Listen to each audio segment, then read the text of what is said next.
Hello dear student, how are you. आप लोगों का कल यानी कि 18 फरवरी को कॉमर्स और साइंस का और 20 फरवरी को आर्ट्स वालों का जो इकोनॉमिक्स का एग्जाम होने वाला है, उसके लिए हम लोग मोस्ट इंपोर्टेंट ऑब्जेक्टिव टाइप के क्वेश्चन का जो सीरीज लेकर के आ रहे हैं, जिसमें हम आप लोगों को पूरे 30 नंबर के लिए लगभग 3 या 4 वीडियो हम आप लोगों को अपलोड करेंगे। अगर आप 3 से 4 वीडियो कर लेते हो तो उससे बाहर का इकोनॉमिक्स का एक भी क्वेश्चन आप लोगों को नहीं पूछेगा। तो इस वीडियो में हम लोग उसी सीरीज का सेट नंबर 2 का ये वीडियो है, जिसमें हम आप लोगों को 2024 से लेकर के 2012 तक के प्रीवियस ईयर क्वेश्चन पेपर में जितने भी क्वेश्चंस पूछे गए हैं उन सबका एमसीक्यू हम आप लोगों को करवा रहे हैं। इससे पहले आज ही कुछ देर पहले पार्ट ए का वीडियो अपलोड किए थे, जिसमें हम लोग जो है वो माइक्रो इकोनॉमिक्स यानी कि व्यष्टि अर्थशास्त्र का पूरा एक सेट का वीडियो हम डाल चुके थे, जिसमें पूरे व्यष्टि अर्थशास्त्र यानी माइक्रो इकोनॉमिक्स में अब तक पूछा गया एमसीक्यू था। ये हम लोगों का वीडियो नंबर 2 होने वाला है, जिसमें हम लोग समष्टि अर्थशास्त्र यानी कि मैक्रो इकोनॉमिक्स में जो क्वेश्चन पूछा गया है 2024 से लेके 2012 तक के, उन सारे क्वेश्चंस को हम लोग करने वाले हैं। तो अगर आप आर्ट्स, कॉमर्स, साइंस किसी भी स्ट्रीम के स्टूडेंट हो, आपका एग्जाम चाहे कल यानी कि 18 फरवरी को है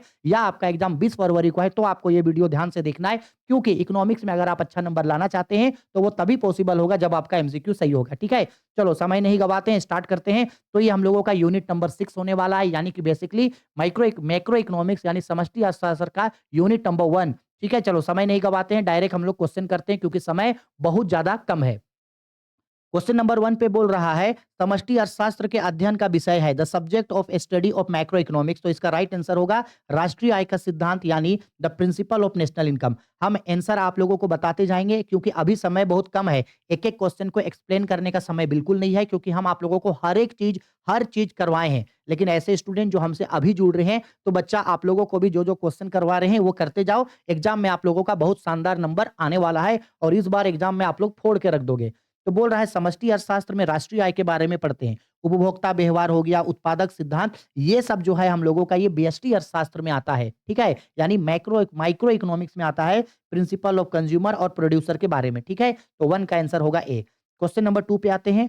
2 पे बोल रहा है समष्टि अर्थशास्त्र का अध्ययन किया जाता है अर्थव्यवस्था में रोजगार के अवसर का, वस्तु की पूर्ति का नियम, ये व्यष्टि अर्थशास्त्र में आता है। स्कूटर की मांग की लोच, ये भी व्यष्टि में आता है। बाजार में गेहूं की कीमत भी व्यष्टि में आता है। इंग्लिश में बोल रहा है macro economics study employment opportunities in economy. पूरे इकोनॉमी में जो एम्प्लॉयमेंट होगा उसके बारे में पढ़ा जाता है। कंजम्पशन थ्योरी, ये माइक्रो इकोनॉमिक्स का पार्ट है। Elasticity of demand in scooter micro economics में होता है। Price of wheat in the market, ये भी माइक्रो इकोनॉमिक्स का पार्ट होता है। क्वेश्चन नंबर 3 पे आते हैं। बोल रहा है सामान्य कीमत स्तर का अध्ययन किया जाता है। तो सामान्य कीमत स्तर का मतलब है सभी वस्तुओं का कीमत। बाजार में जितने भी वस्तुएं हैं उन सभी वस्तुओं का सामान्य कीमत।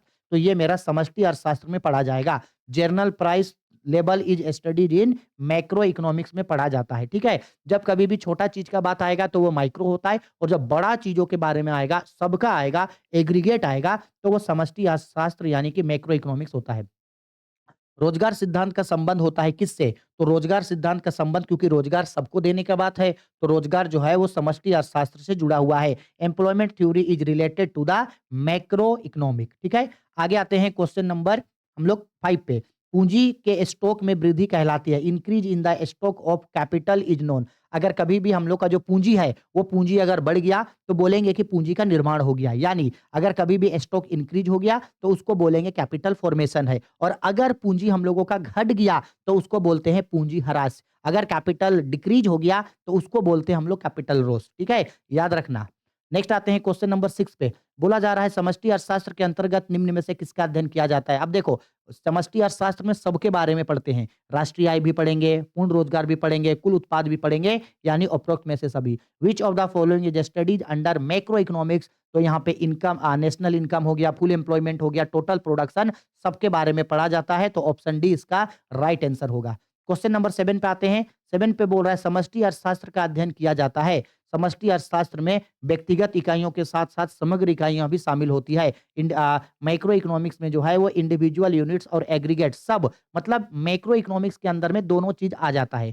क्वेश्चन नंबर हम लोगों का 8 में आते हैं। अंग्रेजी शब्द मैक्रो जिसका ग्रीक भाषा का शब्द मैक्रोज है से लिया गया है। तो देखो, मैक्रो का मतलब होता है व्यापक, व्यापक का मतलब होता है कोई भी चीज बड़ा है, यानी कि बोल रहा है कि ग्रीक वर्ड में जो मैक्रोज होता है उसका मतलब क्या होता है? तो मैक्रोज का मतलब होता है ब्रॉड। हमको पता है ना माइक्रो और मैक्रो में किसने बाँटा था? रेगनर फ्रिश ने बाँटा था, रेगनर फ्रिश ने। हम आप लोगों को फिर पूछ रहे हैं हमको बताना कि रेगनर फ्रिश ने माइक्रो और मैक्रो इकोनॉमिक्स को कब बाँटा था? कौन से साल रेगनर फ्रिश ने माइक्रो और मैक्रो इकोनॉमिक्स यानी कि व्यष्टि और समष्टि अर्थशास्त्र को बाँटा था? कमेंट करके बताना, इम्पोर्टेंट क्वेश्चन है। ठीक है? देखो क्वेश्चन नंबर हम लोगों का 9 में बोल रहा है जीडीपी की गणना की किस विधि में अंतिम वस्तुओं के मौद्रिक मूल्य को शामिल किया जाता है? यानी जब हम लोग जीडीपी कैलकुलेट करते हैं तो अंतिम वस्तुओं का मौद्रिक मूल्य जो है वो उत्पाद विधि में शामिल किया जाता है। Which method is calculating GDP including the monetary value of final goods? तो फाइनल गुड्स जो होता है वो हम लोगों का प्रोडक्ट मेथड में आता है। किसमें आता है? प्रोडक्ट मेथड में आता है। आगे बढ़ते हैं नेक्स्ट क्वेश्चन। नेक्स्ट क्वेश्चन पे देखो हम लोगों को क्या बोल रहा है यहाँ पे, समष्टि अर्थशास्त्र के क्षेत्र में निम्नलिखित में से कौन सा अध्ययन विषय सम्मिलित है? तो समष्टि अर्थशास्त्र में हम लोग इन सब के बारे में पढ़ते हैं। Which subject is included in the subject matter to macro economics? तो मैक्रो इकोनॉमिक्स में इन तीनों ही सब्जेक्ट मैटर को शामिल किया जाता है। ठीक है, आगे आते हैं नेक्स्ट क्वेश्चन पे आते हैं। बोल रहा है कि व्यापक अर्थशास्त्र यानी कि समष्टि अर्थशास्त्र की निम्नलिखित में से कौन सी उपयोगिता है? तो ये सब जगह जो है वो समष्टि अर्थशास्त्र यूज होता है। Which one is utility of macro economics? तो मैक्रो इकोनॉमिक्स का यूज इन सब जगहों पे किया जाता है। आगे बोल रहा है क्वेश्चन पे, समष्टि अर्थशास्त्र के निम्नलिखित में से कौन सी सीमाएं हैं? तो समष्टि अर्थशास्त्र जो है वो सामूहिक अर्थशास्त्रियों का विरोधाभास नियम बताता है। सही बात है। व्यक्तित्व इकाइयों की अवहेलना की जाती है। सही बात है। तो ऑप्शन सी हम लोगों का राइट आंसर होगा। In which one is limitations of macro economics? तो कलेक्टिव इकोनॉमिक पैराडॉक्स लागू होता है। इग्नोरेंस ऑफ इंडिविजुअल यूनिट सब होता है। तो ऑप्शन सी हम लोगों का राइट आंसर होगा। क्वेश्चन नंबर 13 पे बोल रहा है निम्नलिखित में से कौन सा स्टॉक है? स्टॉक का मतलब होता है जो एक जगह पे कोई चीज रखा हुआ है वो स्टॉक होता है। एक जगह पे जो चीज रखा हुआ होता है वो स्टॉक होता है। एक जगह जो चीज रखा है स्टॉक, और एक जगह से जो चीज जाएगा वो होता है फ्लो यानी प्रवाह। तो स्टॉक संपत्ति है, बाकी बचत, निर्यात और लाभ ये सब मेरा प्रवाह होता है। विच of the following is stock? तो वेल्थ हमारे लिए स्टॉक है। बाकी सेविंग, एक्सपोर्ट और प्रॉफिट ये हमारे लिए ऊपर नीचे होते रहता है यानी ये फ्लो है। आगे आते हैं, समष्टि अर्थशास्त्र में अध्ययन किया जाता है सबके बारे में। आपका पूर्ण रोजगार, समग्र कीमत स्तर, सकल घरेलू उत्पाद या राष्ट्रीय उत्पाद सबके बारे में। मैक्रो इकोनॉमिक्स में सबके बारे में स्टडी किया जाता है। Full employment, aggregate price level और ग्रोस नेशनल प्रोडक्ट के बारे में। क्वेश्चन नंबर 15 पे आते हैं। बोल रहा है क्वेश्चन पे निम्नलिखित में से किस वस्तु के निर्माण में गेहूं एक मध्यवर्ती वस्तु है? मध्यवर्ती वस्तु का मतलब गेहूं को कच्चा माल के रूप में यूज करेंगे। तो ब्रेड बनाने के लिए भी गेहूं कच्चे माल में यूज हो सकता है, बिस्कुट बनाने में यूज होगा और चपाती बनाने में भी, यानी इनमें से सभी। बोला गया है wheat is an intermediate goods in manufacturing of which of the following goods? तो रॉ मटेरियल के रूप में ब्रेड में भी यूज कर सकते हैं, बिस्कुट में भी यूज कर सकते हैं और चपाती बनाने के लिए भी कर सकते हैं। तो ऑप्शन डी हम लोगों का इसका राइट आंसर होगा। आगे बोल रहा है क्वेश्चन पे हम लोगों को नेक्स्ट, किसी वर्ष में जीडीपी की गणना में निम्नलिखित में से किस मद को शामिल नहीं किया जाता है? तो जब हम लोग कभी भी जीडीपी लेते हैं तो याद रखना जीडीपी में किन चीजों को शामिल नहीं किया जाता है। पहला, मध्यवर्ती वस्तुओं के मूल्य को शामिल नहीं किया जाता है। दूसरा, पुराने वस्तुओं के क्रय विक्रय से प्राप्त मूल्य को शामिल नहीं किया जाता है। और तीसरा, सरकार का जो एक पक्षीय भुगतान होता है, जैसे सरकार छात्रवृत्ति दे रहा है, विधवा पेंशन दे रहा है, वृद्धा पेंशन दे रहा है, तो इन सब चीजों को शामिल नहीं किया जाता है। ठीक है, इसको तो इसका राइट आंसर होगा प्रयुक्त कार की बिक्री का मूल्य। Which of the following item is not included in calculation of GDP? तो जीडीपी में क्या क्या इंक्लूड नहीं होता है? पहला, इंटरमीडिएट गुड्स का वैल्यू इंक्लूड नहीं होता है। सेकेंड हैंड गुड्स को या यूज्ड गुड्स को खरीदना और बेचने, इसको यूज नहीं किया जाता है। और गवर्नमेंट का यूनिलेटरल ट्रांसफर जो होता है, यानी गवर्नमेंट कोई स्कॉलरशिप दिया है, कोई पेंशन दिया है, तो उसको शामिल नहीं किया जाता है। तो selling price of used car यानी कि सेकेंड हैंड कार को बेचने से जो पैसा मिलेगा उसको शामिल नहीं किया जाता है, क्योंकि इसको पहले ही जब इस कार को बनाया गया था उसी समय इसके वैल्यू को उसमें शामिल ऐड कर दिया गया था। निम्नलिखित में से किस विधि से जीडीपी की गणना की जा सकती है? तो जीडीपी मूल्य वृद्धि विधि से भी किया जा सकता है, आय विधि से और व्यय विधि, इन सबसे ही जो है हम लोग जीडीपी को कैलकुलेट कर सकते हैं। ठीक है, तो ऑप्शन डी इसका right answer. GDP can be calculated by which of the following method? तो सभी मेथड से जीडीपी कैलकुलेट किया जा सकता है। मेथड ऑफ वैल्यू एडिशन यानी कि प्रोडक्ट मेथड से भी कर सकते हैं। इनकम मेथड और एक्सपेंडिचर मेथड सबसे जीडीपी कैलकुलेट होता है, तब जाके नेशनल इनकम का कैलकुलेशन होता है। आगे बोल रहा है क्वेश्चन पे, किस प्रकार की वस्तु के उपभोग में प्रतिद्वंदिता नहीं होती? यानी कौन सा सामान को यूज करने में कोई भी कंपटीशन नहीं होता है? तो सार्वजनिक वस्तु का। ठीक है, in which types of goods there is no library in consumption? तो कोई भी जो है वो लाइब्रेरी नहीं होता है हम लोगों का, वो होता है हम लोगों का आपका पब्लिक गुड्स में किसी भी तरीके का कोई कॉम्पिटिशन नहीं। यूनिट 1 खत्म हो गया, यूनिट 7 पे आते हैं, राष्ट्रीय आय और समुच्चय, ठीक है? यानी कि एग्रीगेट ऑफ नेशनल इनकम। चलो, पहला क्वेश्चन पे बोल रहा है तृतीय क्षेत्र के अंतर्गत निम्न में से कौन-सी सेवा शामिल है? तो तृतीय क्षेत्र में हम लोगों का संचार आता है यहाँ से। Which of the following included in territory sector? तो टेरिटरी सेक्टर में कम्युनिकेशन आएगा मेरा, ठीक है? बाकी ए, बी और सी ये दोनों में मेरा जो है ये निर्माण जो है ये मेरा सेकेंडरी सेक्टर में आएगा यानी द्वितीयक क्षेत्र में, और खनन और पशुपालन जो होता है ये हमारा प्राथमिक क्षेत्र में यानी कि प्राइमरी सेक्टर में आता है। आगे बोल रहा है द्वितीय क्षेत्र में निम्नलिखित में से कौन-सी सेवा शामिल की जाती है या शामिल होती है? तो हम लोग का द्वितीय क्षेत्र में जो आएगा वो विनियोग यानी कि मैन्युफैक्चरिंग आएगा, ठीक है? बाकी हम लोगों का देखो द्वितीय क्षेत्र बोल रहा है, द्वितीय क्षेत्र, ठीक है? Which of the following is included in secondary sector? तो सेकेंडरी सेक्टर में मैन्युफैक्चरिंग आएगा। इसके बाद ये तीनों जो है मेरा, ये तीनों मेरा तीसरे क्षेत्र में आता है यानी कि टेरिटरी सेक्टर में मेरे लिए आएगा।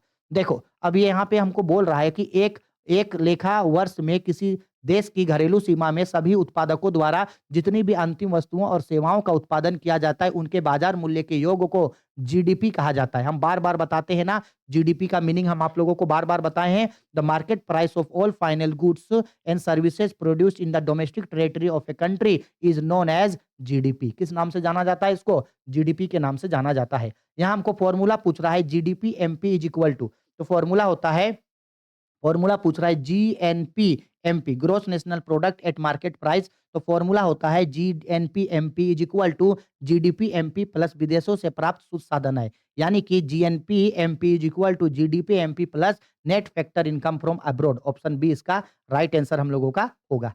आगे बढ़ते हैं नेक्स्ट क्वेश्चन पे। एनएनपी एमपी फॉर्मूला पूछ रहा है हम लोगों को। एनएनपी एमपी का क्या फॉर्मूला होता है? तो NNP MP is equal to GNP MP minus depreciation, यानी एनएनपी एमपी बराबर GNP NP minus depreciation. Option number A right answer. आगे हम लोग को क्वेश्चन में बोल रहा है राष्ट्रीय आय में निम्नलिखित में से किसे शामिल किया जाता है? तो सबको शामिल करेंगे, लगान को भी जोड़ा जाता है, मजदूरी, वेतन, ब्याज और लाभ को। Which one is included in national income? तो नेशनल इनकम में rent, wages, salary, interest, profit, इन सबको शामिल किया जाता है। आगे बढ़ते हैं नेक्स्ट क्वेश्चन पे। बोल रहा है एक अर्थव्यवस्था में कौन सा क्षेत्र सम्मिलित होता है? तो एक अर्थव्यवस्था में प्राथमिक क्षेत्र, द्वितीयक क्षेत्र और तृतीयक क्षेत्र, तीनों ही क्षेत्र शामिल होता है। Which sector is included in an economy? तो एक इकोनॉमी में प्राइमरी सेक्टर, सेकेंडरी सेक्टर और टेरिटरी, इन तीनों ही सेक्टर को जो है वो शामिल किया जाता है। तो ऑप्शन डी हम लोगों का राइट आंसर होगा। आगे बढ़ते हैं क्वेश्चन पे। नेक्स्ट क्वेश्चन पे हम लोगों को बोल रहा है लाभ में निम्नलिखित में से कौन से घटक हैं? तो लाभ में लाभांश को भी शामिल किया जाता है, अवितरित लाभ और निगमित लाभ सबको शामिल किया जाता है। Which one is component of profit? तो प्रॉफिट में डिविडेंड भी आएगा, प्रॉफिट में अनडिस्ट्रीब्यूटेड प्रॉफिट भी आएगा और कॉर्पोरेट टैक्स को भी शामिल किया जाता है। तो ऑप्शन डी इसका राइट आंसर होगा। नेक्स्ट आते हैं क्वेश्चन पे, क्वेश्चन नंबर 9 पे। 9 नंबर पे देखो क्या बोल रहा है, सकल राष्ट्रीय उत्पाद की गणना में निम्नलिखित में से किसे शामिल नहीं किया जाता है? हम अभी बताए थे किसे शामिल नहीं करेंगे, पुरानी वस्तुओं का क्रय विक्रय इसको शामिल नहीं करेंगे, मध्यवर्ती वस्तु को भी शामिल नहीं करेंगे। तो ऑप्शन सी राइट आंसर होगा। Which of the following is not included in the calculation of gross national product? यानी कि बेसिकली नेशनल प्रोडक्ट जीडीपी निकालने के लिए किसको शामिल नहीं करेंगे? Purchase and sale of old commodities इसको शामिल नहीं करेंगे, इंटरमीडिएट कमोडिटीज को भी शामिल नहीं करेंगे। ऑप्शन सी राइट आंसर हम लोगों का होगा। नेक्स्ट आते हैं क्वेश्चन पे, चक्रीय प्रवाह के अंतर्गत निम्नलिखित में से किसे शामिल किया जाता है? तो हमको पता है चक्रीय प्रवाह दो तरीके का होता है, एक वास्तविक प्रवाह और एक मौद्रिक प्रवाह, ये दोनों ही होता है। तो ऑप्शन सी राइट आंसर होगा। विच one of the following is included in circular flow? तो सर्कुलर फ्लो में रियल फ्लो और मनी फ्लो दोनों शामिल होता है, इसलिए इसका राइट आंसर होगा ऑप्शन नंबर सी। नेक्स्ट आते हैं क्वेश्चन में हम लोग, स्टॉक के अंतर्गत निम्नलिखित में से कौन शामिल है? स्टॉक का मतलब क्या बताएं? एक समय में जो चीज एक जगह है, एक समय बिंदु के बारे में बता रहा है। तो मुद्रा का परिणाम सही बात है, धन सही बात है, गेहूं में गोदाम में रखा हुआ गेहूं का मात्रा सब सही है। Which one of the following is included in stock? तो क्वांटिटी ऑफ मनी स्टॉक है, वेल्थ स्टॉक है और quantity of wheat stored in warehouse सही बात है। तो ऑप्शन डी हम लोगों का राइट आंसर, क्योंकि ये सब हम लोगों का स्टॉक कहलाता है। नेक्स्ट आते हैं क्वेश्चन नंबर 12 पे, प्रवाह के अंतर्गत निम्नलिखित में से कौन शामिल है? प्रवाह का मतलब जाते रहेगा, आते रहेगा, समय के बिंदु के परिणाम को बताता है। तो उपभोग ऊपर नीचे होते रहेगा, सही बात है, निवेश भी ऊपर नीचे होगा, आय भी ऊपर नीचे होगा। तो ऑप्शन डी मेरा right answer. Which one of the following is include in flow? तो फ्लो में कंजम्पशन भी एक फ्लो है, इन्वेस्टमेंट भी फ्लो है और इनकम भी फ्लो है, यानी option number D right answer हम लोगों का होगा। नेक्स्ट आते हैं, 3 क्षेत्रीय मॉडल में निम्नलिखित में से कौन शामिल है? तो 3 क्षेत्रीय मॉडल में परिवार, सरकार और फार्म ये तीनों शामिल है, तो option D right answer. Which one is included in 3 sector model? तो 3 सेक्टर मॉडल में फैमिली भी आता है, गवर्नमेंट भी आता है और फार्म भी। अगर बोलता 2 सेक्टर मॉडल, तो 2 सेक्टर मॉडल में सिर्फ उसमें फैमिली और फार्म आएगा। 3 सेक्टर में तीनों आया, और अगर 4 सेक्टर मॉडल बोला तो ये चारों तीनों रहेगा, और एक इसमें नया इंक्लूड हो जाएगा, अन्य देश, यानी कि एक्सपोर्ट माइनस इंपोर्ट, आयात माइनस निर्यात, ये भी शामिल हो जाएगा। तो ये 4 सेक्टर मॉडल होगा, जिसको खुली अर्थव्यवस्था यानी ओपन इकोनॉमी भी बोला जाता है। आगे बात करते हैं, नेक्स्ट क्वेश्चन पे बोल रहा है प्राथमिक क्षेत्र में सम्मिलित होता है। तो प्राथमिक क्षेत्र जो कृषिगत और प्राकृतिक चीजों से जुड़ा हुआ रहता है, यानी कृषि, ठीक है? यानी कि प्रायोरिटी सेक्टर इंक्लूड, यानी कि प्राइमरी सेक्टर में क्या आता है? एग्रीकल्चर जो है मेरा, वो प्राइमरी सेक्टर में आता है। आगे बात करते हैं, नेक्स्ट क्वेश्चन हम लोगों को बोल रहा है, ये कई बार पूछा हुआ क्वेश्चन है, जीएनपी और एनएनपी में क्या संबंध होता है? यानी what is the relationship between GNP and NNP? तो फॉर्मूला याद रखना, NNP is equal to GNP minus घिसावट, यानी NNP is equal to GNP minus depreciation. इसको याद रखना, मोस्ट इंपोर्टेंट क्वेश्चन है ये। ठीक है, आगे बढ़ते हैं, नेक्स्ट क्वेश्चन में स्टॉक चर का एक उदाहरण है। स्टॉक मतलब बोले ना, एक जगह रखा हुआ है कोई चीज। मुद्रास्फीति, भाई मुद्रास्फीति तो ऊपर नीचे होते रहता है, ये तो स्टॉक नहीं होगा। पूंजी स्टॉक होगा, एक जगह रखा है। आय, आय भी तो घटते बढ़ते रहता है, व्यय भी तो घटते बढ़ते रहता है, तो राइट आंसर होगा पूंजी। An example of stock variable, एक जगह जो स्टॉक स्टॉक जो एक जगह पड़ा है, तो कैपिटल मेरा स्टॉक है, बाकी इन्फ्लेशन, इनकम और एक्सपेंडिचर ये मेरा फ्लो होता है।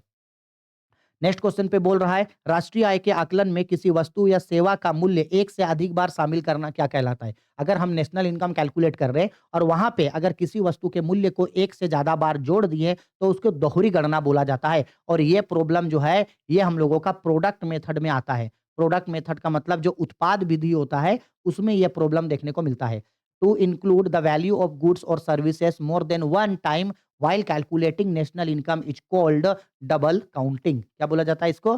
डबल काउंटिंग बोला जाता है। चलो फिर से एक फॉर्मूला बोल रहा है हम लोगों को, यहाँ फॉर्मूला गलत लिख दिए हैं, ठीक है, ये यहाँ पे प्लस होगा। जीडीपी और एनडीपी में क्या संबंध होता है? तो फॉर्मूला याद रखना, relationship between GDP and NDP is equal to GDP is equal to NDP plus depreciation. इसको भी याद रखना, ठीक है, मोस्ट इंपोर्टेंट है, आर्ट्स वालों को 2023 में पूछा है। नेक्स्ट आते हैं, क्वेश्चन नंबर 19 पे बोल रहा है, निम्नलिखित में से किस चर का संबंध समय के एक निश्चित बिंदु से है? लो भाई, समय के एक निश्चित बिंदु से है। समय का एक निश्चित बिंदु का मतलब है वो भाग रहा है। समय समय से नहीं बोल रहा है, समय का एक निश्चित बिंदु से। तो ये हम लोगों का फ्लो होता है, ठीक है, क्या होता है? फ्लो होता है। आगे बढ़ते हैं, चलो नेक्स्ट आते हैं यूनिट नंबर 8 पे, आय एवं रोजगार सिद्धांत। इसमें से आप लोगों को इस बार न्यूमेरिकल एमसीक्यू में भी पूछ सकता है, और 2 नंबर या 3 नंबर का क्वेश्चन में आप लोगों को इस चैप्टर से न्यूमेरिकल जरूर पूछेगा, जो हम आप लोगों को परख का मॉडल पेपर हिंदी और इंग्लिश में जो अलग से पढ़ा रहे थे, उसमें हम आप लोगों को एक-एक न्यूमेरिकल बताए हैं, इसलिए न्यूमेरिकल को आप लोग जरूर अच्छा से करोगे। चलो आते हैं क्वेश्चन पे, किन्स के सिद्धांत का संबंध किससे है? तो किन्स का सिद्धांत सिद्धांत जो है, यानी किन्स का सिद्धांत प्रभावपूर्ण मांग की प्रवृत्ति से संबंधित है, उपभोग की प्रवृत्ति से भी संबंधित है, बचत की प्रवृत्ति से भी संबंधित है, तो option D right answer. Keynes theory is associated with effective demand, propensity to consume और propensity to save. Effective demand हो गया, प्रोपेंसिटी टू कंज्यूम यानी कि मार्जिनल प्रोपेंसिटी टू कंज्यूम, और प्रोपेंसिटी टू सेव यानी मार्जिनल प्रोपेंसिटी टू सेव। तो भाई सबसे ही जो है ये रिलेटेड होता है, तो ऑप्शन डी मेरा राइट आंसर हो जाएगा। आगे बढ़ते बात करते हैं नेक्स्ट क्वेश्चन पे, बोल रहा है आय एवं उत्पादन में संतुलन स्तर पर सामूहिक मांग एवं वृद्धि पर निम्नलिखित में से क्या वृद्धि होगी? तो इनमें से सब बढ़ जाएगा, यानी ये बोल रहा है अगर आय एवं उत्पादन बढ़ेगा, तो इससे रोजगार भी बढ़ेगा, उत्पादन भी बढ़ेगा और आय भी बढ़ेगा, सिंपल बात है। In increase in aggregate demand, अगर एग्रीगेट डिमांड बढ़ा, तो इससे एम्प्लॉयमेंट भी बढ़ जाएगा, प्रोडक्शन भी बढ़ जाएगा और इनकम भी बढ़ जाएगा मेरा, ठीक है, ऑप्शन डी मेरा राइट आंसर होगा। नेक्स्ट क्वेश्चन पे आते हैं, मोस्ट इंपोर्टेंट क्वेश्चन, बोल रहा है कि किन्स का गुणांक सिद्धांत निम्नलिखित में से किसके बीच संबंध बताता है? तो हम लोगों को पता है ना, किन्स का गुणांक सिद्धांत का फॉर्मूला जो है, वो किसके किसके बीच संबंध बताता है? निवेश और आय के बीच संबंध बताता है, यानी Keynes multiplier establish relationship between, ठीक है, निवेश तथा आय के बीच संबंध को बताता है। मोस्ट इंपोर्टेंट क्वेश्चन है, most most most important question है ये। आगे बात करते हैं क्वेश्चन नंबर 4 पे। देखो क्वेश्चन नंबर 4 पे बोल रहा है, गुणांक को निम्नलिखित में से कुछ सूत्र से दर्शाया जाता है, तो ऑप्शन नंबर बी मल्टीप्लायर का फॉर्मूला पूछ रहा है, तो फॉर्मूला होता है K is equal to delta Y by delta I, ठीक है, delta Y by delta I. Delta Y का मतलब होता है change in income, delta I का मतलब होता है चेंज इन इन्वेस्टमेंट, यानी कि हम लोग का आय में परिवर्तन डिवाइडेड बाय निवेश में परिवर्तन, ठीक है? इसी चीज़ को ही तो यहाँ क्वेश्चन में पूछा था, यही चीज़ तो यहाँ पे होता है, K is equal to delta Y by delta I, यही चीज़ तो है वो, जो यहाँ पे पूछा है। आगे बात करते हैं नेक्स्ट क्वेश्चन नंबर 5 में। 5 नंबर पे अरे आजा भाई। 5 नंबर क्वेश्चन पे देखो क्या बोल रहा है, किन्स के गुणांक को निम्नलिखित में से कौन-सा तत्व प्रभावित कर सकता है? तो अभी हम लोग ऊपर पढ़े थे, यानी कि सीमांत बचत प्रवृत्ति यानी एमपीएस ये भी इफ़ेक्ट करेगा और सीमांत उपभोग प्रवृत्ति यानी एमपीसी ये दोनों ही इफ़ेक्ट करता है। तो राइट आंसर होगा हम लोगों का option number C.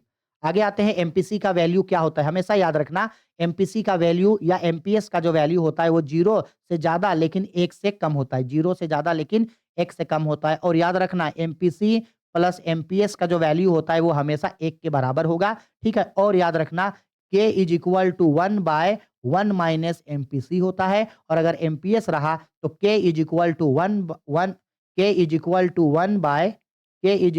1 by MPS होता है। इसको याद रखोगे, ठीक है? क्योंकि इन्हीं इर्द-गिर्द घुमाते हुए न्यूमेरिकल पूछा जाता है और एक और फॉर्मूला होता है K is equal to delta Y by delta I जो अभी ऊपर में हम बताए थे। आगे आते हैं अविश्वसनीय अंतराल में मापा जाता है न्यून मांग की। किसको? न्यून मांग की। अविश्वसनीय अंतराल में न्यून मांग। ठीक है? Deflationary gap show the measurement of ये शो करता है डिफिशिएट डिमांड को। आगे बोल रहा है क्वेश्चन पे हाँ, किन्स की अर्थव्यवस्था में न्यून मांग की दशा को निम्नलिखित में से किस नाम से जाना जाता है? यानी अगर किन्स ने जो न्यून मांग को बताया था, ये जो न्यून मांग का दशा है यानी कि डिमांड बहुत कम हो गया, तो उसको किस नाम से पुकारते हैं? उसको अपूर्ण रोजगार संतुलन बोलते हैं। Which of the following is known as the state of deficit of Keynes या कीनेशियन थ्योरी? तो इसको बोलते हैं अंडर फुल एम्प्लॉयमेंट इक्विलिब्रियम। आगे नेक्स्ट क्वेश्चन पे बोल रहा है अविश्वसनीय अंतराल की दशा में क्या होगा? तो इनमें से कोई नहीं क्योंकि अविश्वसनीय अंतराल की दशा एक ऐसी दशा होती है जहां मांग जो है वो घट जाता है, मांग में कमी होती है, ठीक है? ऑप्शन में कहीं नहीं है, इसीलिए इसका राइट आंसर होगा D. In the situations of deflationary gap demand decrease हो जाएगा लेकिन ऑप्शन में नहीं है, इसीलिए इसका राइट आंसर लिखेंगे हम लोग डी ऑल ऑफ दिस, ठीक है? आगे नेक्स्ट आते हैं क्वेश्चन पे। यहाँ पे हम लोगों को बोल रहा है कि कीन्स के अनुसार अर्थव्यवस्था में आय एवं रोजगार का संतुलन वहां स्थापित होता है जहां एग्रीगेट डिमांड यानी कि सामूहिक मांग एग्रीगेट सप्लाई यानी सामूहिक पूर्ति के बराबर हो। In Keynes view point the equilibrium level of income and employment in the economy is establish where aggregate demand is equal to aggregate supply, वहीं पे इक्विलिब्रियम होगा। आगे बोल रहा है नेक्स्ट क्वेश्चन पे, ये इंपॉर्टेंट क्वेश्चन है काफी। किन्स का रोजगार सिद्धांत निम्नलिखित में से किस पर निर्भर करता है? तो प्रभावपूर्ण मांग पर निर्भर करता है। On which factors Keynesians theory of employment depend? तो ये एग्रीगेट डिमांड पे मेरा डिपेंड करता है। आगे ये भी बहुत इंपॉर्टेंट क्वेश्चन है। पूर्ति अपने लिए स्वयं मांग का सृजन करती है, ये कथन किसने कहा था? जेबीसे ने कहा था। Supply creates its own demand, ये किसने कहा था? जेबीसे। अब हमको आप एक बात बताओगे कि जेबीसे ने इस नियम को जो है वो किस बुक में बताया था? इस चीज को कहीं ना कहीं कोई ना कोई बुक में तो लिखा था, तो जेबीसे के द्वारा कौन सा बुक लिखा गया था ये हमको आप लोग नीचे कमेंट करके बताओगे, ठीक है? आगे next question, important question. The journal theory of employment interest in money नामक पुस्तक किसने लिखा था? जे.एम. किन्स ने लिखा था। कब लिखा था? 1936 को लिखा था। डेट भी याद रखना, ठीक है? The journal theory of employment interest in money नामक पुस्तक यानी इस बुक को किसने लिखा था? जे.बी. से ने लिखा था। कब लिखा था? 1936 को। प्लस आप हमको एक चीज और बताओ, जे.बी. से का आप हमको फुल नेम बताओ। जे.बी. से का जो है वो पूरा नाम क्या है? नीचे हमको कमेंट करके बताओ। जितना भी क्वेश्चन पूछ रहे हैं, एक-एक क्वेश्चन का आंसर हमको नीचे कमेंट करके चाहिए। हम देख रहे हैं कि आप लोग कितना ज़्यादा पढ़ रहे हैं और कितना ज़्यादा एग्ज़ाम के लिए सीरियस हैं। ठीक है? आगे चलो नेक्स्ट क्वेश्चन पे देखो यहाँ पे क्या बोल रहा है, थोड़ा-सा स्क्रीन हिल जा रहा है कभी-कभी। नेक्स्ट क्वेश्चन पे बोल रहा है कीनसियंस विचारधारा के अंतर्गत आय का संतुलन निर्धारण निम्नलिखित में से कहाँ होता है? तो अभी बताएं, ये सामूहिक मांग और सामूहिक पूर्ति दोनों के द्वारा निर्धारित होता है। एग्रीगेट डिमांड और एग्रीगेट सप्लाई दोनों के द्वारा। Which one of the following is the determination factor of equilibrium income in Keynesians view point? तो एग्रीगेट डिमांड और एग्रीगेट सप्लाई दोनों होता है, इसीलिए ऑप्शन सी इसका राइट आंसर होगा। आगे बात करते हैं नेक्स्ट क्वेश्चन पे। देखो न्यूमेरिकल आ गया, बोल रहा है कि अगर एमपीसी का वैल्यू 0.2 है तो गुणांक यानी कि के क्या होगा? तो फॉर्मूला होता है, पता है ना, के इज इक्वल टू एमपीएस दिया है तो 1/1 एमपीएस होता है। इसका मतलब है 1/0.2 है, यानी कि 1/0.2 को जब हटाएंगे तो ऊपर मल्टीप्लाई 1 लेके 0 हो जाएगा, यानी कि ये 10 डिवाइडेड बाय 2 हो गया, यानी कि 5 आया। तो 5 हम लोगों का ऑप्शन कहाँ पे है? बी पे है, डी पे है, सॉरी यहाँ है ना 5, तो 5 हम लोगों का राइट आंसर होगा। क्लियर बात है? और अगर इसी के जगह अगर हमको एमपीसी देता, तो हम इसको एमपीसी का फ़ॉर्मूला में तोड़ते 1/1 माइनस एमपीसी। तो एक बार क्वेश्चन में आप ज़रूर देखोगे कि एमपीएस दिया है या एमपीसी दिया है। ठीक है? बोल रहा है निवेश गुणांक यानी के का फ़ॉर्मूला क्या होता है? तो के का पहला फ़ॉर्मूला होता है 1/एमपीएस और के का दूसरा फ़ॉर्मूला होता है 1/1 माइनस एमपीसी। तो ये दोनों होता है, तो ए और बी दोनों सही है, इसलिए ऑप्शन सी हम लोगों का राइट आंसर होगा। इन्वेस्टमेंट मल्टीप्लायर का फ़ॉर्मूला ये दोनों ही होता है, एक एमपीएस के सिचुएशन में और एक एमपीसी के सिचुएशन में। आगे बोल रहा है क्वेश्चन में निवेश गुणांक के निर्धारक घटक कौन से हैं? तो इनमें से दोनों ही जो है वो डिटरमाइन फैक्टर है हम लोगों का इन्वेस्टमेंट मल्टीप्लायर का। ठीक है? तो ऑप्शन नंबर सी हम लोगों का राइट आंसर होगा। मंदी वह अवस्था होता है, मंदी कब आया था? लगभग 1929 से 1930 में आर्थिक महामंदी आया था। ठीक है? स्टार्टिंग पीरियड बता रहे हैं। तो ये जो आर्थिक महामंदी है उसमें क्या होता है ना, उत्पादन और रोजगार दोनों घटता है आपका। ठीक है? इकोनॉमिक रिसेशन या इकोनॉमिक क्राइसिस जो है उसमें प्रोडक्शन और एम्प्लॉयमेंट दोनों ही नीचे गिर जाता है। रोजगार और उत्पादन दोनों नीचे गिरता है, यानी कि प्रोडक्शन और एम्प्लॉयमेंट दोनों का ही लेवल क्या होता है? नीचे गिर जाता है। अब देखो ये क्वेश्चन पूछ रहा है कि उपभोग फलन C is equal to A plus BY में स्वतः उपभोग है। The autonomous consumption of an consumption function C is equal to A plus BY। तो यहाँ पे A जो है वो ऑटोनोमस फंक्शन है। A के जगह यहाँ कुछ भी होगा वो हम लोगों का ऑटोनोमस फंक्शन होगा। सेम देखो वही क्वेश्चन दिया है, यहाँ A की जगह 100 दे दिया तो ऑटोनोमस फंक्शन क्या होगा? 100 होगा हम लोगों का। ठीक है? आगे बढ़ते हैं। एमपीएस और एमपीसी के बीच में क्या एमपीसी का मान क्या संबंध होता है? अभी बताए थे। जो एमपीसी होता है वो 0 से बड़ा होता है लेकिन 1 से कम होगा। जो भी आएगा कभी भी एमपीसी का वैल्यू कभी भी आएगा वो 0 से बड़ा होगा लेकिन 1 से कम होगा। इसीलिए एमपीसी का वैल्यू हमेशा पॉइंट में आता है, हमेशा पॉइंट में आता है। चलो एक और क्वेश्चन हम लोगों को दे दिया। अगर एमपीसी का वैल्यू 0.4 है तो हमको एमपीएस निकालने बोला। तो हमको पता है एक फॉर्मूला होता है हम लोगों का MPC plus MPS is equal to 0.4। तो बताओ हमको क्या निकालने बोला? एमपीएस। तो हम लोग एमपीएस को यहीं छोड़ेंगे, इज इक्वल टू 0.4 है। यहाँ एमपीएस चला जाएगा माइनस में और एमपीएस का एमपीसी का वैल्यू कितना है?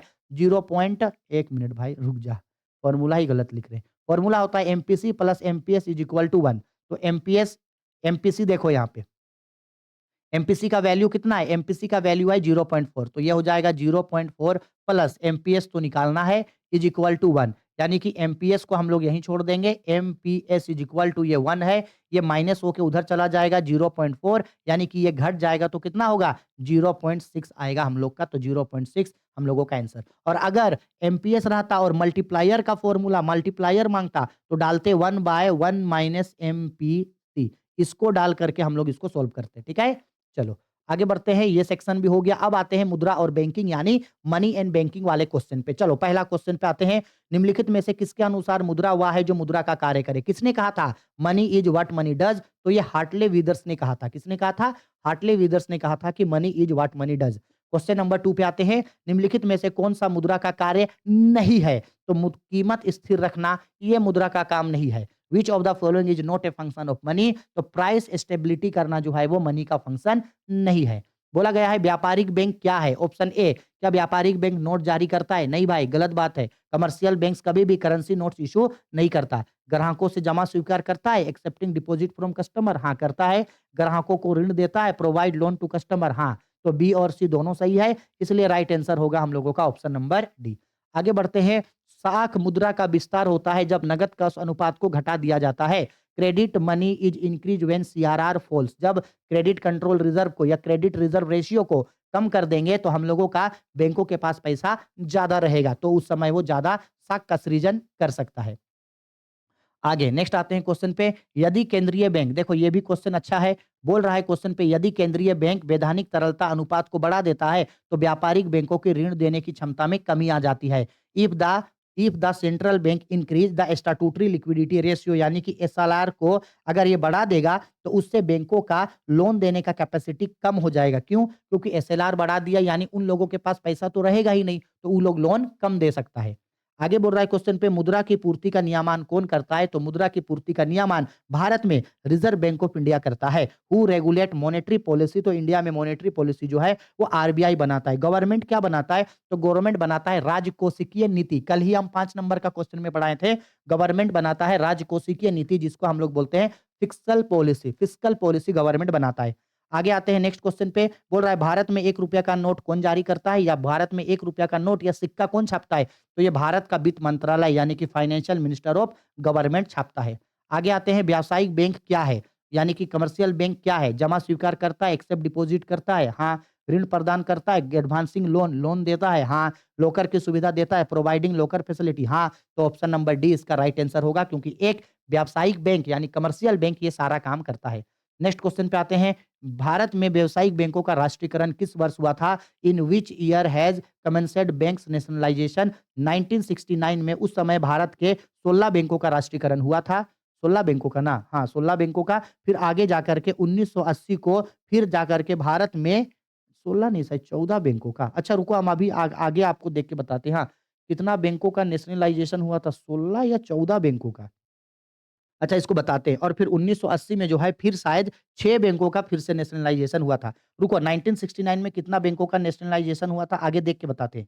किस अवधि में हम बैंक से पैसा निकाल सकते हैं? किस विधि से बैंक से पैसा निकाल सकते हैं? सब में। इन सब में से जो है वो बैंक से पैसा निकाल सकते हैं। चेक के आपका विथड्रॉ फॉर्म जो होता है, बैंक में जो फॉर्म भरने वाला होता है, उससे भी पैसा निकाल सकते हैं, चेक से भी और एटीएम से भी, सबसे निकाल सकते हैं। देखो इतना बार ये क्वेश्चन पूछा गया है ना? आगे बोल रहा है मुद्रा का कार्य क्या है? तो मुद्रा विनिमय का माध्यम होता है, हाँ। मूल्य का मापक, हाँ। मूल्य का संचय, हाँ। फंक्शन ऑफ मनी, तो मनी जो है वो मीडियम ऑफ एक्सचेंज भी होता है, मेजर ऑफ वैल्यू भी होता है, स्टोर ऑफ वैल्यू सब होता है। तो ऑप्शन डी इसका राइट आंसर होगा। सेंट्रल बैंक ऑफ इंडिया क्या है? तो देखना सेंट्रल बैंक ऑफ इंडिया यानी सेंट्रल बैंक ऑफ इंडिया जो है वो इंडिया का व्यापारिक बैंक है यानी कि कमर्शियल बैंक है। बहुत किसी को लगता है कि central bank of India RBI है। एक बैंक का नाम है इंडिया में सेंट्रल बैंक ऑफ इंडिया, वो किस टाइप का बैंक है? तो वो इंडिया का कमर्शियल बैंक है, ये पूछ रहा है। ठीक है? इसलिए इसमें कन्फ्यूज़ मत होना।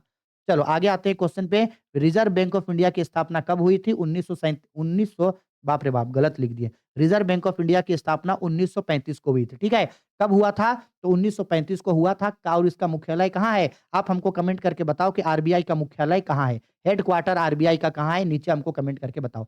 एटीएम का पूरा नाम क्या है? ऑटोमेटेड टेलर मशीन, एटीएम का पूरा नाम होता है। वस्तु विनिमय प्रणाली की निम्नलिखित में से कौन-सी कठिनाइयाँ है? तो वस्तु विनिमय प्रणाली में दोहरे संयोग का अभाव होता था। वस्तु विनिमय प्रणाली में दोहरे संयोग का अभाव होता था, हाँ। वस्तु विभाजन में कठिनाई होता था, हाँ। मूल्य का मापक में अभाव होता था, हाँ। तो option D right answer. Which of the following is difficulty in barter system? तो बार्टर सिस्टम में लैक ऑफ डुअल कोइंसिडेंट होता था, हाँ। Difficult in division of the goods, हाँ होता था। लैक ऑफ जनरल एक्सपेक्टेबल मेजरमेंट, हाँ होता था। तो ऑप्शन नंबर डी इसका राइट आंसर होगा। ये सभी प्रॉब्लम जो है मेरा होता था। आगे बोल रहा है केंद्रीय बैंक का मुख्य कार्य क्या है? क्या केंद्रीय बैंक सरकार का बैंकर और एजेंट होता है? हाँ होता है। बैंकों का बैंक है? हाँ है। नोट जारी करता है? हाँ करता है। तो option D right answer. Main function of central bank, तो क्या central bank the banker agent of central government, हाँ। बैंक ऑफ बैंक्स है? हाँ। इशूइंग करेंसी नोट्स, हाँ बिल्कुल छापता है। तो ऑप्शन डी इसका राइट आंसर होगा। आगे बढ़ते हैं। सन 2016 में कितने-कितने कौन-कौन सा नोट को डिमोनेटाइजेशन किया था, मतलब बंद कर दिया था? तो हम सबको पता है 500 और 1000 के नोट को बंद कर दिया गया था। आगे बोल रहा है क्वेश्चन पे वस्तु विनिमय प्रणाली का एक दोष निम्नलिखित में से कौन है? तो याद रखना आवश्यकता के दोहरे संयोग का अभाव, ये एक दोष था। Which of the following is defect of the barter system में लैक ऑफ डुअल कोइंसिडेंस होता था। ठीक है, आगे। विश्व बैंक की स्थापना कब हुई थी? वर्ल्ड बैंक को कब बनाया गया था? तो 1944 में बनाया गया था। अमेरिका में बना था ब्रेटन वुड्स कॉन्फ्रेंस के द्वारा। ठीक है? उसमें आईएमएफ को भी बनाया गया था। बोल रहा है अर्थव्यवस्था की मौद्रिक नीति का निर्माण कौन करता है? कल ही पढ़ाए हैं। तो मौद्रिक नीति का निर्माण जो है वो केंद्रीय बैंक करता है। Formulate the monetary policy in economy, तो ये हम लोगों का बनाता है सेंट्रल बैंक, बनाने का काम ये करता है। ठीक है? हो गया हम लोगों का ये भी क्वेश्चन खत्म। हो गया हम लोगों का एक भी 1 सेकंड देना। हाँ, हम बोले थे ना एक क्वेश्चन आप लोगों को बताएँगे बैंक वाला, थोड़ा मेरा दिमाग से उतर गया। 1969 में 16 बैंकों का ना नेशनलाइज़ेशन हुआ था। रुको 1 मिनट, हाँ, थोड़ा मेरा दिमाग से उतर गया। गलत बताने से अच्छा है थोड़ा-सा रुक जाओ, हम थोड़ा-सा ये क्या नाम है, हम थोड़ा-सा अपना नोट्स चेक कर ले रहे। ठीक है? 1969 में याद रखना 14 बैंकों का नेशनलाइज़ेशन हुआ था। हाँ, याद आ गया। हाँ, ठीक है, नोट्स देख लिए। 1969 को 14 बैंकों का नेशनलाइज़ेशन इंडिया में हुआ था।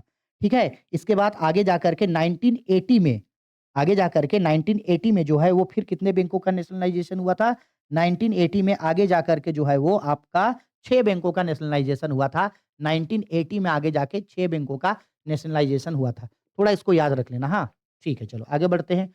अब आते हैं नेक्स्ट टॉपिक पे। बोला गया है निम्नलिखित में से कौन सा प्रत्यक्ष कर का एक जोड़ है? तो प्रत्यक्ष कर में क्या-क्या शामिल होता है? यानी which of the following is a pair of direct tax? तो वेल्थ टैक्स और इनकम टैक्स ये डायरेक्ट टैक्स का पेयर है। यानी कि संपत्ति कर और आय कर जो होता है वो एक प्रत्यक्ष कर का जोड़ है और बाकी सब अप्रत्यक्ष कर का जोड़ है। निम्नलिखित में से कौन सा प्राथमिक घाटे का सही माप है? यानी फॉर्मूला पूछ रहा है। तो हमको पता है प्राथमिक घाटे का फॉर्मूला क्या होता है? तो प्राथमिक घाटा बराबर राजकोषीय घाटा माइनस ब्याज का भुगतान। हम सबको पता है which of the following is correct measure of primary deficient. तो फॉर्मूला होता है primary deficient is equal to fixed deficient minus interest payment. तो राइट आंसर होगा option number C. Next question में बोल रहा है निम्नलिखित में से कौन सा अप्रत्यक्ष कर है? तो उत्पादन कर अप्रत्यक्ष कर है, उत्पादन शुल्क, ठीक है। Which of the following include in indirect tax? तो एक्साइज ड्यूटी इनडायरेक्ट टैक्स है, बाकी income tax, wealth tax, gift tax. यानी कि आयकर, संपत्ति कर, उपहार कर, ये मेरे लिए कौन सा टैक्स होता है? डायरेक्ट टैक्स होता है, यानी कि ये मेरे लिए प्रत्यक्ष कर होता है। क्या होता है? प्रत्यक्ष कर होता है। आगे, असंतुलन बजट की दशा में, असंतुलन बजट की दशा में क्या होगा? तो असंतुलन बजट की दशा में आय की अपेक्षा, असंतुलन बजट की दशा में, रुको ऑप्शन गलत है। असंतुलन बजट की दशा में आय व्यय से अधिक होगा। हाँ, सही बात है। आय की अपेक्षा व्यय अधिक होगा। आय की अपेक्षा व्यय अधिक हो हाँ, आय व्यय से अधिक होगा। ये भी असंतुलित बजट है, ये भी असंतुलित बजट है। घाटा ऋण या नोट छापकर पूरा किया जाता है। नहीं भाई, ठीक है? ये ऑप्शन ना गलत दिया हुआ है यहाँ पे। असंतुलन बजट मतलब होता है आय व्यय से अधिक है या आय की अपेक्षा व्यय अधिक है। आय व्यय से अधिक है, आय की अपेक्षा व्यय अधिक है। भाई ये दोनों ही तो असंतुलन बजट होगा ना। ऑप्शन डी पे होना चाहिए था ए और बी, ठीक है? ए और बी इसमें होना चाहिए था। ऑप्शन गलत दिया हुआ है। बजट क्या होता है? तो बजट इनमें से सब होता है। बजट इनमें से सब होता है। बजट का मतलब इनमें से सब होता है, ठीक है? ये परिभाषा एक तरीके का। भारत में वित्तीय वर्ष कब से शुरू होता है? तो भारत का वित्तीय वर्ष 1 अप्रैल से 31 मार्च तक चलता है। इंडिया का फाइनेंशियल ईयर जो है वो 1 अप्रैल से 31 मार्च तक मेरा चलता है।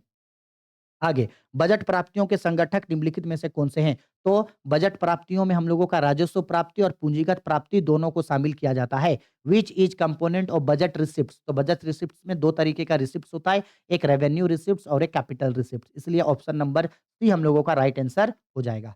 आगे आते हैं नेक्स्ट क्वेश्चन पे। बोल रहा है सरकार के कर राजस्व के अंतर्गत निम्नलिखित में से कौन शामिल है? यानी सरकार कहाँ-कहाँ से टैक्स कलेक्ट करता है, कर लगाता है? तो आयकर लगाता है, निगमित कर और सीमा शुल्क दोनों तो लगाता है, सब तो लगाता है सरकार।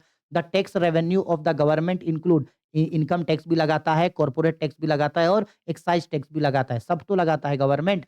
प्रत्यक्ष कर है, यहाँ से कौन प्रत्यक्ष कर है? तो आयकर प्रत्यक्ष कर होता है, उपहार कर भी प्रत्यक्ष कर है, यानी option C right answer. Direct tax में मेरा इनकम टैक्स भी आता है, गिफ्ट टैक्स भी आता है, दोनों आता है, तो ऑप्शन नंबर सी हम लोगों का राइट आंसर होगा। आगे बोल रहा है बजट के संगठक निम्नलिखित में से कौन से हैं? तो बजट का संगठक यानी बजट के लिए पैसा, बजट किन-किन चीज़ों से मिलके बनता है? तो बजट में बजट प्राप्तियाँ और बजट व्यय दोनों को शामिल किया जाता है। तो option C right answer. Which is component of budget? तो बजट में बजट रिसिप्ट्स भी आएगा और बजट एक्सपेंडिचर ये दोनों मिलके बजट को बनाता है। तो ऑप्शन सी हम लोगों का राइट आंसर होगा। आगे बोल रहा है क्वेश्चन में ये किसने कहा था? ये किसका स्टेटमेंट है कि प्रत्यक्ष कर वह कर है जो उसी व्यक्ति द्वारा दिया जाता है जिस पर वह कानूनी तौर पर लगाया जाता है। तो ये डाल्टन ने कहा था। डाल्टन ने कहा था a direct tax is really paid by the person on whom it is legally imposed. ठीक है? चलो आगे बढ़ते हैं। किस प्रकार के बजट बोल रहा है कि किस प्रकार के बजट में सरकार का व्यय उसके आगम से अधिक होता है। मतलब सरकार जो है वो पैसा ज़्यादा खर्च कर दिया और उसके पास पैसा कम था। तो ये घाटे का बजट होता है मेरा। जहाँ सरकार का जो व्यय होता है वो सरकार के आय से भी ज़्यादा होता है। In which type of budget is the expenditure of the government is more than it's income? तो ये डिफिशिएट बजट होता है, जहाँ डिफिशिएट बजट में जो गवर्नमेंट का एक्सपेंडिचर होता है वो गवर्नमेंट के इनकम से भी ज़्यादा होता है। और याद रखना भारत में घाटे का बजट होता है और किसी भी विकासशील देशों में घाटे का बजट अपनाया जाता है और भारत में भी घाटे का बजट अपनाया जाता है। ठीक है? कल का 5 नंबर का लॉन्ग क्वेश्चन में हम आपको इसको बताए थे। निम्नलिखित में से कौन सी राजस्व प्राप्ति नहीं है? तो ऋणों की वसूली करना राजस्व प्राप्ति नहीं है, क्योंकि इससे ना तो सरकार के ऊपर कोई अतिरिक्त कर्ज पड़ता है, ना संपत्ति बेचने का नौबत आता है। Which of the following is not revenue receipts? Revenue receipts हम लोगों का जो है वो ऋण की वसूली नहीं है। ठीक है? आगे नेक्स्ट क्वेश्चन में बोल रहा है बजट में हो सकता है, तो बजट में इनमें से सबको शामिल किया जाता है, क्योंकि देखो बजट आगम घाटा वाला भी हो सकता है, वित्तीय घाटा और प्रारंभिक घाटा। बजट जो होता है वो रेवेन्यू डिफिशिएट वाला भी हो सकता है, फिस्कल डिफिसिट और प्राइमरी डिफिसिट। एक काम और करना, इन तीनों का आप लोग कम से कम फॉर्मूला करके जाना। इन तीनों का फॉर्मूला भी ज़रूर लिखना कि रेवेन्यू डिफिसिट का फॉर्मूला क्या होता है, फिस्कल डिफिसिट और प्राइमरी डिफिसिट, क्योंकि 5 नंबर का क्वेश्चन में हम करवाए थे, तो इस क्वेश्चन को ज़रूर आप लोग करके जाना। चलो, लास्ट यूनिट पे आते हैं हम लोग और हम लोगों का ये टॉपिक खत्म हो जाएगा। इसके बाद कम से कम 2 या 3 और एमसीक्यू का वीडियो डाल देंगे। इसको कर लेने के बाद बस भाई हो गया। इससे ज़्यादा और आप लोगों को कुछ भी एमसीक्यू में देखने का ज़रूरत नहीं होगा। चलो लास्ट टॉपिक पे आते हैं, लास्ट क्वेश्चन पे आते हैं, लास्ट चैप्टर पे आते हैं। बोल रहा है हम लोगों का 1-2 क्वेश्चन गायब हो गया। भुगतान संतुलन में निम्नलिखित में से कौन-सा दृश्य मद है जिसको देख सकते हैं? मशीनों का आयात-निर्यात करेंगे तो दिखेगा, सीमेंट का आयात-निर्यात करेंगे तो दिखेगा, कपड़ा का भी आयात-निर्यात करेंगे तो दिखेगा। Option number D right answer. Which one is the visible item of balance of payment? तो मशीन का ट्रांज़ैक्शन दिखेगा, सीमेंट का ट्रांज़ैक्शन दिखेगा, क्लॉथ्स का ट्रांज़ैक्शन दिखेगा, तो ऑप्शन नंबर डी हम लोगों का राइट आंसर होगा। आगे बोल रहा है क्वेश्चन पे व्यापार संतुलन का अर्थ क्या होता है? तो व्यापार संतुलन का मतलब होता है कि एक वर्ष में एक देश कितने वस्तुओं का आयात और निर्यात किया है, इसके अंतर को व्यापार संतुलन बोला जाता है, ठीक है? Balance of trade means import and export of goods, ठीक है? चलो, आगे आते हैं भुगतान संतुलन में असमानता का क्या कारण है? क्या होगा ऐसा जिससे मेरा भुगतान संतुलन जो है वो ऊपर-नीचे हो जाएगा? तो भुगतान संतुलन के असमानता का ये सब कारण होता है, ठीक है? प्राकृतिक कारण, आर्थिक कारण और राजनीतिक कारण सब होगा। तो ऑप्शन नंबर 1 मिनट रुको। असंतुलन का कारण होता है, रुको, रुको, रुको। व्यापार संतुलन में असंतुलन का कारण होता है आपका व्यवसाय का स्वरूप, बिज़नेस का नेचर। तो बिज़नेस का नेचर ऑप्शन में नहीं है ना। अगर ऑप्शन नंबर डी पे मान लो देखता बिज़नेस का नेचर, तो बिज़नेस का नेचर को टिक करते, लेकिन वो नहीं है, तो इसका आंसर होगा इनमें से सभी। ये सब उसका कारण बनेगा। The reason of imbalance of balance of payment, nature of business oh nature of natural reasons, economic reasons, political reason, ये सब होगा। ठीक है? सब होगा। आगे आते हैं क्वेश्चन पे, स्थिर विनिमय दर में निम्नलिखित स्थिर विनिमय दर के निम्नलिखित में से कौन-सा रूप है? क्या होगा जिससे स्थिर विनिमय दर तय होगा? तो याद रखना, स्थिर विनिमय दर मेरा या तो स्वर्णमान प्रणाली से तय होगा या ब्रेटन वुड्स प्रणाली से तय होगा। Which one is kind of fixed exchange rate? तो फिक्स्ड एक्सचेंज रेट या तो गोल्ड स्टैंडर्ड सिस्टम से बनेगा या ब्रेटन वुड्स कॉन्फ्रेंस से बनेगा। तो ए और बी दोनों सही है, इसलिए राइट आंसर होगा ऑप्शन नंबर सी, ए और बी दोनों। ठीक है? और सरकार जो हमारे देश के अंदर बनाता है आयात मांग और पूर्ति से, वो तो परिवर्तनशील होता है, फ्लेक्सिबल होता है मेरे लिए। विदेशी विनिमय दर का निर्धारण कैसे होता है? तो विदेशी विनिमय दर का निर्धारण विदेशी बाजार में मांग और पूर्ति के द्वारा होता है। Foreign exchange rate is determined bye international market में डिमांड एंड सप्लाई फोर्सेस के द्वारा तय होता है। आगे बात करते हैं क्वेश्चन नंबर 8 पे। बोला जा रहा है 8 पे भुगतान शेष के अंतर्गत निम्नलिखित में से कौन-सी मदों को शामिल किया जाता है? तो भुगतान शेष में जो है हम लोग भुगतान शेष बोला ना, which of the following include balance of payment. तो बैलेंस ऑफ पेमेंट में सब आता है। दृश्य मद यानी कि विजिबल आइटम भी आएगा, अदृश्य मद यानी कि इनविजिबल आइटम भी आएगा, पूंजी हस्तांतरण यानी कैपिटल ट्रांसफर को भी शामिल किया जाता है। और अगर बोलता व्यापार संतुलन, तो व्यापार संतुलन यानी बैलेंस ऑफ ट्रेड, उसमें सिर्फ दृश्य मदों को दिखाते हैं। व्यापार संतुलन में निम्नलिखित में से किस मदों को शामिल किया जाता है? क्वेश्चन आ गया दृश्य मदों को। Which item are included in balance of trade? तो सिर्फ विजिबल आइटम्स को इसमें दिखाते हैं। आगे आते हैं, भुगतान शेष का घटक है। भुगतान शेष में क्या-क्या बनता है? तो जब हम लोग भुगतान शेष खाता बनाते हैं, तो उसमें 2 खाता बनाया जाता है, एक चालू खाता और एक पूंजी खाता। तो ऑप्शन सी राइट आंसर होगा। द कंपोनेंट या components of balance of payment is या आर, तो बैलेंस ऑफ पेमेंट में 2 अकाउंट खुलता है, एक करंट अकाउंट और एक कैपिटल अकाउंट, तो दोनों खुलता है। ऑप्शन नंबर सी हम लोगों का राइट आंसर होगा। नेक्स्ट आते हैं क्वेश्चन नंबर 11 पे, पूंजी खाते के अंतर्गत निम्नलिखित में से किसे शामिल किया जाता है? तो पूंजी खाते में सब आएगा, सरकारी सौदे, निजी सौदे, विदेशी प्रत्यक्ष विनियोग सब आएगा। Which one is the item included या आइटम्स इन कैपिटल अकाउंट? तो कैपिटल अकाउंट में सब आएगा, गवर्नमेंट ट्रांजैक्शंस भी आएगा, प्राइवेट ट्रांजैक्शंस भी और फॉरेन डायरेक्ट इन्वेस्टमेंट भी आएगा। Option number D. आगे बढ़ते हैं नेक्स्ट क्वेश्चन पे, चालू खाता में निम्नलिखित में से कौन-सी मदों को शामिल किया जाता है? सब। करंट अकाउंट में सब मदों को यहाँ पे शामिल हम लोग करेंगे। आगे नेक्स्ट बोल रहा है, भुगतान शेष की संरचना में निम्नलिखित में से कौन से खातों को सम्मिलित किया जाता है? भुगतान शेष, ठीक है? अभी तो ऊपर में पढ़े थे ना भाई, करंट अकाउंट, कैपिटल अकाउंट दोनों आता है। वही क्वेश्चन रिपीट हो गया शायद गलती से। आगे बोल रहा है, विनिमय दर के निम्नलिखित में से कौन-सा रूप है? तो विनिमय दर 2 तरीके का होता है, एक स्थिर विनिमय दर और एक लोचपूर्ण विनिमय दर, दोनों ही दर पाया जाता है। What kind of exchange rate? तो एक फिक्स्ड एक्सचेंज रेट होता है और एक होता है फ्लेक्सिबल एक्सचेंज रेट, ठीक है? फिक्स्ड एक्सचेंज रेट और फ्लेक्सिबल एक्सचेंज रेट। आगे निम्नलिखित में से कौन सा कथन सही है? चलो, स्थिर विनिमय दर का निर्धारण सरकार के द्वारा किया जाता है, सही बात है।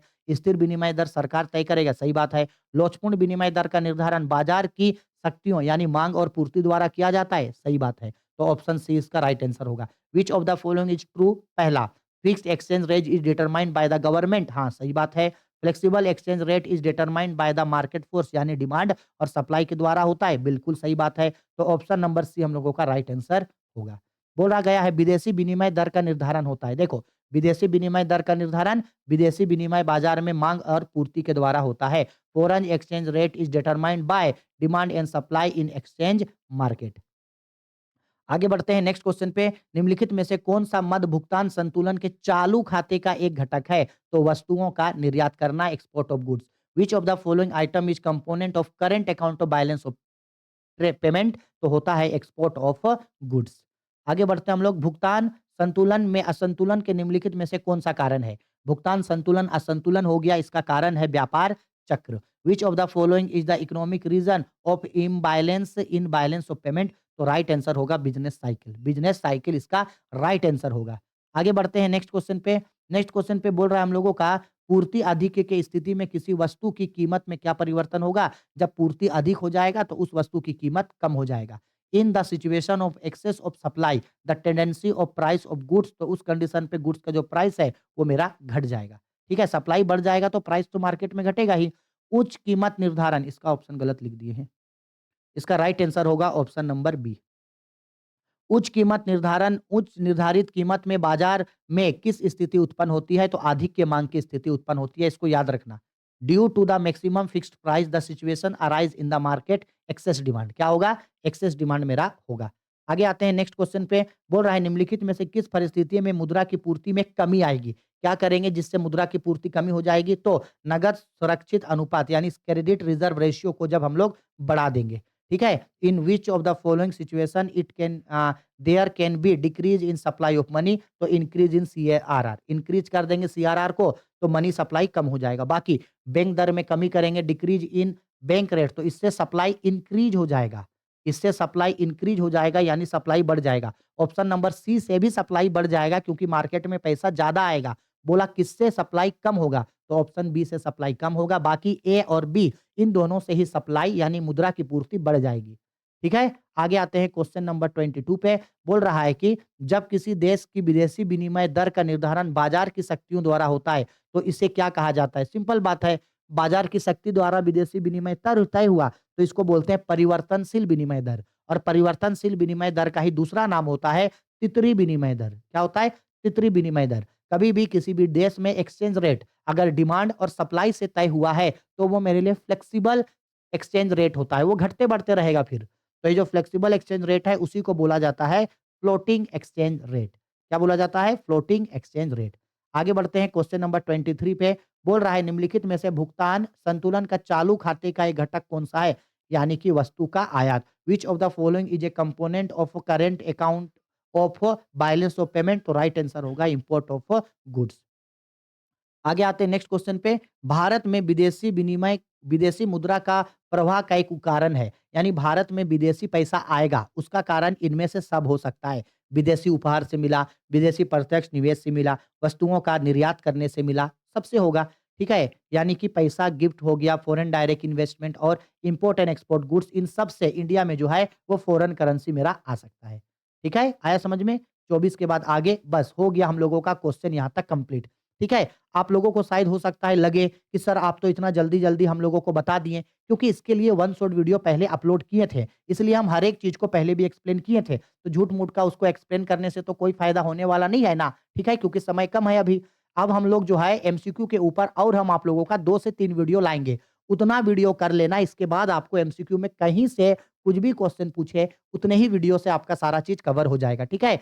तैयारी अच्छा से करो। सब्जेक्टिव हम ऑलरेडी पढ़ा दिए हैं, सब चीज़ सब्जेक्टिव में खत्म कर दिए हैं। ऑब्जेक्टिव भी हम पहले पढ़ा चुके थे, लेकिन अभी चूँकि सटीक ऑब्जेक्टिव चाहिए, इसलिए सिर्फ़ और सिर्फ़ इम्पोर्टेंट ऑब्जेक्टिव को ही हम दोबारा बता रहे हैं, ठीक है? नहीं तो आप अगर पहले के मेरे ऑब्जेक्टिव्स के वीडियो को देखे हो, तो आपको बाकी अब और कुछ पढ़ने का ज़रूरत नहीं होगा। लेकिन चूंकि एग्जाम है, अगर आप भूले हो, किसी चीज को दोबारा से रिवीजन करना है, इसलिए हम यहाँ दोबारा से आप लोगों को बता रहे हैं। ठीक है, आया समझ में? आज और 3 वीडियो लेके आएँगे, उन सबको देखना, देखने के बाद आपका एक भी क्वेश्चन एग्जाम में एमसीक्यू का नहीं छूटेगा।